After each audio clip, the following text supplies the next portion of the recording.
तो आइए दोस्तों, आज जानते हैं माँ धारी देवी की कहानियों। क्या यह सच्ची कहानियाँ हैं? हमने भी कथाओं और लोगों से ये चीज़ें सुनते आ रहे हैं कि माँ धारी देवी की कैसे यहाँ प्रकट हुई और कैसे इनका मंदिर इस नदी में बीचों बीच बना। तो कहा जाता है कि माँ धारी देवी के 7 भाई थे और वो उनकी एक इकलौती बहन थी। तो माँ धारी देवी अपने भाइयों से बहुत अधिक प्रेम करती थी और उनके भाई उनसे ईर्ष्या करते थे क्योंकि वो बचपन से बहुत ज़्यादा सांवली थी। तो किसी में ऐसे ही समय बीतता गया, उनके माँ बाप बहुत छोटे में ही उनकी मृत्यु हो गई थी। तो धारी माता का लालन पालन उनके भाइयों ने ही किया।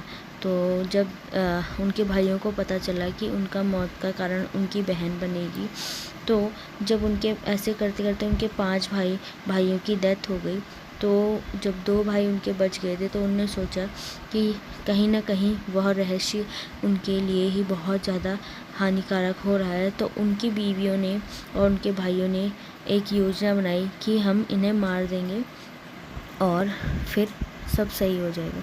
तो उन्होंने वैसा ही किया। माँ धारी देवी की गर्दन काट दी और वो बहती हुई नदी में यहाँ धारी गांव तक पहुँच गई।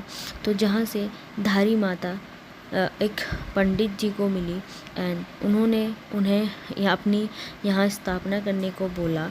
तो वहाँ से धारी माता यहीं नदी में स्थापित हो गई और इन्हें चारों धामों की रक्षक भी कहा जाता है।